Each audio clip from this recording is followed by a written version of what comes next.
ओम श्री गुरु सत्ताय नमः। सभी को प्रणाम। पिछले वीडियो में आदरणीय पंडित लीलापत शर्मा जी ने परम पूज्य गुरुदेव से प्रश्न किया कि क्या अध्यात्म के मार्ग पर चलकर व्यक्ति को भौतिक संपदा और स्वास्थ्य प्राप्त हो सकते हैं, क्योंकि संसार में रहने के लिए पैसा और स्वास्थ्य भी बहुत जरूरी है।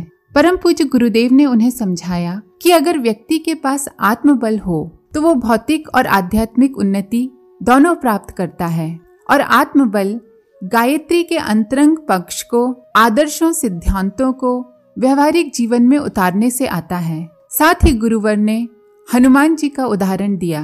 आइए इस क्रम को अब आगे बढ़ाते हैं। हमने कहा, गुरुदेव, हनुमान जी का उदाहरण तो बहुत पुराना है, कोई और उदाहरण बताइए जिसने अध्यात्म के रास्ते पर चलकर सब कुछ पा लिया हो। गुरुदेव बोले, बेटा, बुद्ध भगवान का नाम तो तुमने सुना है। उनके पिता ने उन्हें महल से बाहर नहीं निकलने दिया, लेकिन जब वे महल छोड़कर जंगल में चले गए और अध्यात्म के मार्ग पर चल पड़े तो भगवान बुद्ध हो गए। उनकी सोने की मूर्तियां बनी। बर्मा, चीन, लंका, जापान, जावा, सुमात्रा और सारे विश्व में उनका धर्म फैल गया। यदि राजा ही रहते तो उन्हें कितने लोग जान सकते थे। अध्यात्म के रास्ते पर चले तो राजा अशोक, राजा हर्षवर्धन ने अपनी सारी संपत्ति दे डाली। डाकू अंगुलीमाल और आम्रपाली वैश्या ने अपनी अनीति की कमाई उनके चरणों में अर्पित कर दी। हजारों भिक्षुक भिक्षुणियों ने उनके धर्म का प्रचार किया। उनको शरीर भी स्वस्थ मिला, बुद्धि भी मिली और धन भी मिला। जब कोई असली अध्यात्म पर चलता है तो उसे सब कुछ मिल जाता है, और नकली अध्यात्म पर चलने पर उसे कुछ नहीं मिलता है। बेटा, असली सोना तो महंगा ही आएगा। सस्ता मिलता है तो समझना सोना नकली है। अध्यात्म के रास्ते पर तो साहसी व्यक्ति ही चल सकता है। कमजोर और बुजदिल इस मार्ग पर कैसे चल सकते हैं? गुरुदेव बोले, एक विवेकानंद का उदाहरण है। नरेंद्र नाम का कायस्थ परिवार का लड़का था। उसके पिता का स्वर्गवास हो गया। वो स्वामी रामकृष्ण परमहंस से नौकरी मांगने गया। स्वामी जी ने कहा, काली माँ से मांग ले। जब काली माँ में उसने विश्व ब्रह्मांड के दर्शन किए तो उसने सोचा, इतनी बड़ी शक्ति से मैं केवल पेट के लिए रोटी क्यों मांगू? पेट तो मैं मजदूरी करके भी भर सकता हूँ। उन्होंने कहा, हे माँ, मुझे भक्ति दो, ज्ञान दो, शक्ति दो। जब वह नरेंद्र अध्यात्म के रास्ते पर चल पड़ा तो स्वामी विवेकानंद बन गया। विश्व में भारतीय संस्कृति की धर्म ध्वजा फहरा दी।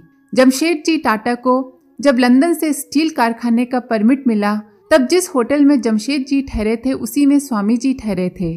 जमशेद जी ने स्वामी जी से कहा कि क्या अध्यात्म में ऐसी शक्ति है जो ये बता दे कि भारत में कोयला, लोहा और पानी एक ही जगह कहाँ मिल सकता है? स्वामी जी ने कहा, कल सुबह बतला देंगे। सुबह जमशेद जी स्वामी जी के पास पहुंचे। स्वामी जी बोले, बिहार में सिंह भूम के पास साक्षी गांव है। उसके पास जंगल ही जंगल हैं, उसे खरीद लो। वहाँ लोहा, पानी और कोयला पर्याप्त मिल जाएगा। जमशेद जी ने वहीं जमीन खरीदकर स्टील का कारखाना लगा लिया और जमशेद जी माला माल हो गए। ये धन जमशेद जी को स्वामी विवेकानंद की ही कृपा से मिला। बेटा, आगे आने वाले समय में युवा वर्ग कथा, भजन, पूजन, स्नान, तीर्थ यात्रा पर विश्वास नहीं करेगा।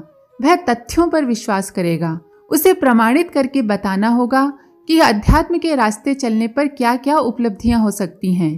बेटा, तुम हमें देखो, हम तुम्हारे सामने हैं। जब हम अध्यात्म के रास्ते पर चले तो जिस धन की बात तुम बार बार करते हो, कितना मिला?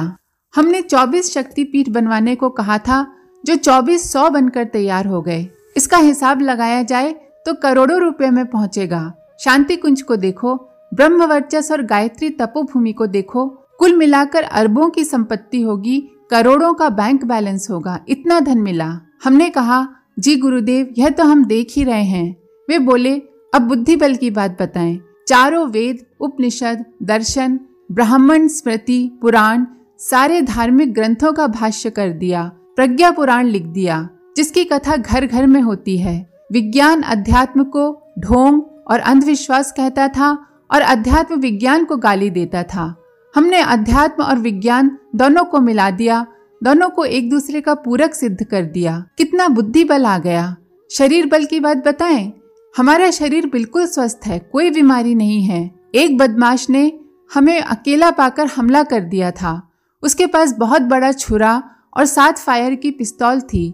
हमने उसका पिस्तौल और छुरा दोनों छुड़ा लिए। कितना शरीर बल है हमारे अंदर। बेटा, हमने त्रिपदा गायत्री को जपा है। गायत्री के अंतरंग पक्ष को अपने व्यवहार, आचरण और चिंतन में उतारा है। कोई भी व्यक्ति उपासना, साधना और आराधना द्वारा आत्मबल पैदा कर सकता है। जब आत्मबल आता है तो तीनों बल अपने आप आ जाते हैं। हम कितने ही उदाहरण प्रमाण देकर तुम्हें समझाएं। हमने कहा, गुरुदेव, आपने हमारा और हमारे सब भाई बहनों का भ्रम दूर कर दिया। यह आपका बहुत बड़ा उपकार है जिसे हम जीवन भर नहीं भुला पाएंगे। हम लोग अब अध्यात्म के सच्चे स्वरूप को सबके सामने रखेंगे। गुरुदेव ने कहा, आज बच्चों में, युवकों में अध्यात्म के प्रति घृणा पैदा हो गई है। आज अध्यात्म का यह जो विकृत स्वरूप है, यह अध्यात्म की लाश है। इसको या तो जीवित करना पड़ेगा या जलाना पड़ेगा, अन्यथा ये बदबू फैलाएगी। असली अध्यात्म के लिए पवित्र, दोष दुर्गुणों से रहित जीवन जीना होता है। बुराइयों को छोड़ना और अच्छाइयों को ग्रहण करना होता है। भगवान की उपासना, अपने को साधना और समाज की आराधना करनी पड़ती है। आज तो लोग बस थोड़ा सा जप और यज्ञ करके ही संतोष कर लेते हैं। इस भूल का सुधार कर लेना चाहिए। आप सभी से प्रार्थना है कि आज समाज में जो कुरीतियां फैली हैं, अपने अंदर जो दोष दुर्गुण हैं और जिन व्यसनों में हम फंसे हुए हैं, उनको दूर करने के लिए पूज्य गुरुदेव के क्रांतिकारी एवं प्रभावशाली विचारों की 1.5 रुपए वाली पॉकेट बुक्स का प्रकाशन किया गया है। प्रत्येक व्यक्ति को ये पुस्तकें पढ़ना चाहिए और दूसरों को पढ़ानी चाहिए। साहित्य के माध्यम से पूज्यवर के विचार लोगों तक पहुंचाकर यदि हम उनका चिंतन बदल सकें तो ही स्थायी परिवर्तन आ सकता है। यही विचार क्रांति है, यही ज्ञान यज्ञ है। विचारों के परिवर्तन से जो सामाजिक परिवर्तन होगा वही स्थायी और फलदायी होगा। प्रशासन, पुलिस, न्यायालय, दंड के भय से स्थायी परिवर्तन संभव नहीं है। इस विचार क्रांति के लिए हर भावनाशील व्यक्ति को 1 या 2 घंटे का समय निकालना ही चाहिए। कुछ समय, कुछ श्रम, कुछ धन समाज सेवा में लगाना ही चाहिए। पूज्य गुरुदेव जब भी ग्वालियर आते हमारे पास कई दिन ठहरते, हमको समझाया करते, बेटा, मिशन को तेरी आवश्यकता है, अब तू भौतिकवादी जीवन को छोड़। हम चुप हो जाते क्योंकि भौतिकवाद हमारी नस नस में भरा पड़ा था। ऐशो आराम का जीवन छोड़ना हमको कष्टदायक मालूम पड़ता था। उन्होंने हमें बहुत बार समझाया। हम कहते, अभी सोचेंगे गुरुजी। गुरुदेव की बताई साधना त्रिपदा गायत्री का जप करते रहे। एक बार गुरुदेव आए, लेटे हुए थे, हमें अपने पास बिठा लिया और बोलने लगे, बेटा, तूने विवेकानंद का नाम सुना है? बड़ा ही विलक्षण व्यक्ति था। रामकृष्ण मिशन की स्थापना की। जब विदेशी लोग वेदों को गडरिया के गीत कहते थे, तब उन्होंने भारतीय संस्कृति का प्रचार विदेशों में किया। जब वे भारत वापस आए तो उनके लिए 12 घोड़ों की बग्घी तैयार की गई। लेकिन तमाम सेठ, साहूकार और बड़े बड़े अफसरों ने कहा, स्वामी जी को घोड़ों की बग्घी पर नहीं बिठाया जाएगा। घोड़ों को हटा लिया गया और उस बग्घी को सब प्रतिष्ठित व्यक्तियों ने स्वयं खींचा। जानते हो ये सम्मान स्वामी जी को क्यों मिला? स्वामी जी का संपर्क जब रामकृष्ण परमहंस से हुआ था तो उन्होंने अपनी सारी शक्ति विवेकानंद को ट्रांसफर कर दी थी। उन्हीं को क्यों इतनी शक्ति दी? इसका कारण यह है कि उन दोनों में एक समझौता हो गया था। स्वामी विवेकानंद ने स्वामी रामकृष्ण परमहंस को समर्पण कर दिया था कि अब हम आपका ही काम करेंगे। शरीर, मन, बुद्धि, भावनाएं सब आपके ही कार्य में लगाएंगे। जब विवेकानंद ने यह समर्पण कर दिया तो उनको शक्ति मिली, साहस मिला, बुद्धि मिली, सब कुछ मिल गया। इसी प्रकार अर्जुन ने जब भगवान श्री कृष्ण के सम्मुख समर्पण किया और कहा कि हम आपके ही आदेश का पालन करेंगे, तो शक्ति मिली, ज्ञान मिला, सब कुछ मिला। बेटा, शक्ति प्राप्त करने की एक विधि तो यह है कि जप, तप, ध्यान, व्रत, उपवास तीनों शरीरों की साधना करनी पड़ती है। इस सब में कष्ट सहन करना पड़ता है। दूसरी एक और विधि है, वो है समर्पण की।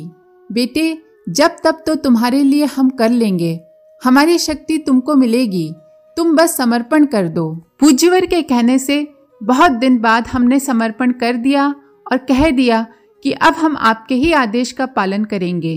ग्वालियर मिल में अपनी नौकरी छोड़कर हमने गुरुदेव को पत्र भी लिख दिया कि हम मथुरा आ रहे हैं। गुरुदेव का पत्र आया कि तुम अकेले मत आना, हम तुम्हें अपने साथ लेकर आएंगे। इस घटना का वर्णन हमने परिजनों के सम्मुख इसलिए किया है कि परिजन यह समझ लें कि समर्पण का महत्व क्या होता है। यहाँ तपोभूमि में प्रखर प्रज्ञा सजल श्रद्धा के प्राण प्रतिष्ठा समारोह के अवसर पर शपथ पत्र भरकर हजारों परिजनों ने गुरुदेव के साथ एक समझौता किया, साथ ही समर्पण किया कि पूज्य गुरुदेव के सपनों को साकार करेंगे और उनके द्वारा दी गई आंदोलनों की योजना को अपने अपने क्षेत्र में चलाकर युग परिवर्तन के संकल्प को पूरा करने में सहयोग देंगे। जिन परिजनों ने सच्चे हृदय से समर्पण किया उनको निश्चय ही शक्ति मिलेगी और इतिहास में उनका नाम होगा। वंदनीय माताजी ने एक दिन कहा कि अब हम यहाँ शिविर लगाना प्रारंभ करेंगे, इसकी व्यवस्था तुम संभालोगे। भोजन व्यवस्था माताजी ने संभाल ली। शिविर में 20-25 भाई आते थे। माताजी उनकी देखभाल माँ की तरह करती थीं। कोई भाई बीमार हो जाता तो उसके कपड़े धोती, सफाई करती, खाना खिलाती। सब भाइयों को ऐसा ही अनुभव होता कि हमने इसी माँ के पेट से जन्म लिया है। शायद माताजी सूर्योदय से पहले ही भजन कर लेती हों, क्योंकि हमने उनको हमेशा काम में ही व्यस्त देखा। हमसे वे हमेशा कहती थीं कि निस्वार्थ सेवा ही असली धर्म है। माला घुमाना तो आसान है, लेकिन समाज में फैली कुरीतियों को दूर करने और अपनी दुष्प्रवृत्तियों को दूर करने में जो अपना समय, श्रम और धन का सदुपयोग करते हैं, वे ही असली धार्मिक व्यक्ति हैं। हम लोग भजन, पूजन, आरती, कथा, तीर्थ यात्रा तो कर लेते हैं, लेकिन जब सेवा का समय आता है तब बगले झांकने लगते हैं। हम सब भाई बहनों को माताजी से ये शिक्षा लेनी चाहिए और मिशन के कार्यों के लिए 2 घंटे का समय प्रतिदिन निकालने का संकल्प लेना चाहिए। शिविर चल रहे थे। एक दिन प्रवचन के बाद पूज्य गुरुदेव गायत्री मंदिर के सामने बैठे थे। तभी एक सेठ आया। उसने कहा, गुरुदेव आप अखंड ज्योति संस्थान पैदल आते जाते हैं, गर्मी का समय है, हम आपको एक कार दे देंगे। गुरुदेव ने कहा, नहीं बेटे, पैदल आने जाने से स्वास्थ्य ठीक रहता है।